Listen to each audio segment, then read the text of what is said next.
Welcome to our Glory Globe viewers of breaking news. Yes, in his more than 3 decades in politics, Benjamin Netanyahu has accrued almost as many nicknames as he has elections wins.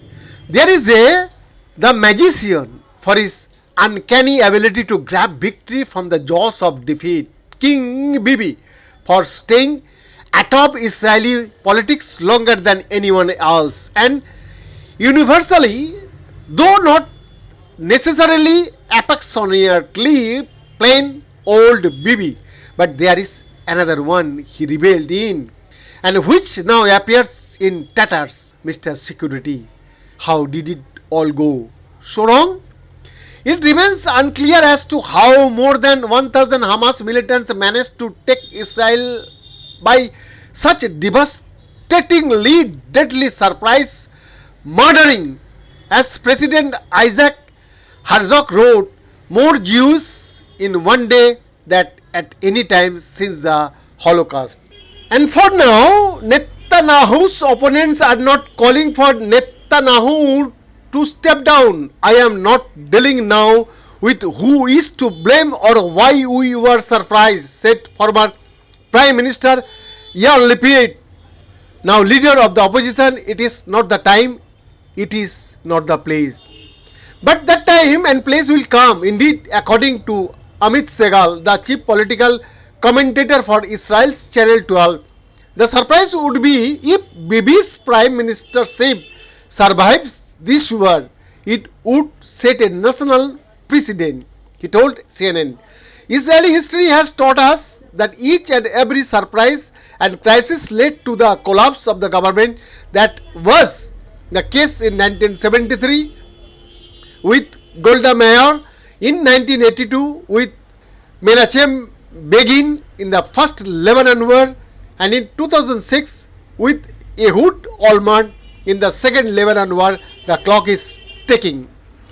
History certainly provides a useful comparison. The last time Israeli intelligence failed to anything like this degree and with so many casualties was almost 50 years ago to the day when Egypt and Syria invaded Israel on Yom Kippur. That though was a war that followed some kind of logic of norms and rules, said Yohanan Plenshur, president of the Israel Democracy Institute. We negotiated peace with Egyptian President Sadat a few years later with majority support of the Knesset. We are not going to negotiate any peace with Hamas. It is a different ball game altogether. Some kind of negotiation, probably through intermediaries such as Egypt, is inevitable, even as Israel pummels Gaza with airstrikes, impose a complete siege on the enclave, and prepares for a possible ground invasion to decimate Hamas. Netanyahu also needs to find a way to free the 150 or so hostages being held by the militants inside Gaza.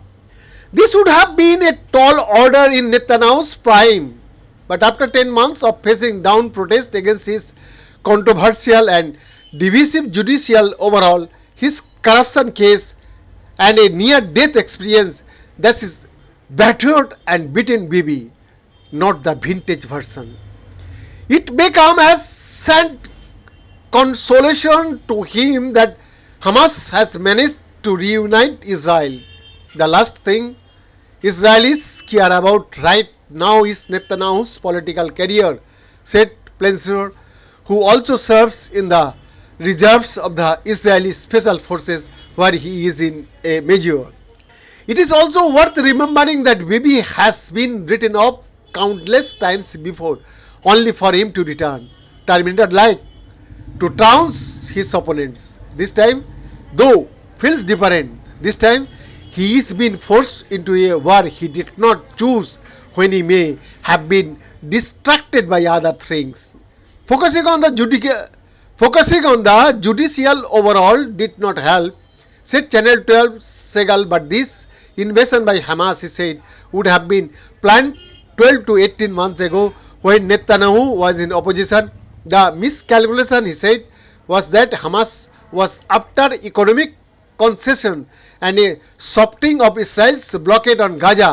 At the end of the day, it is a Nazi regime looking to destroy us all, and you cannot live with a monster in your backyard. Behind the report, Glory Globe TV, Delhi, Bharat.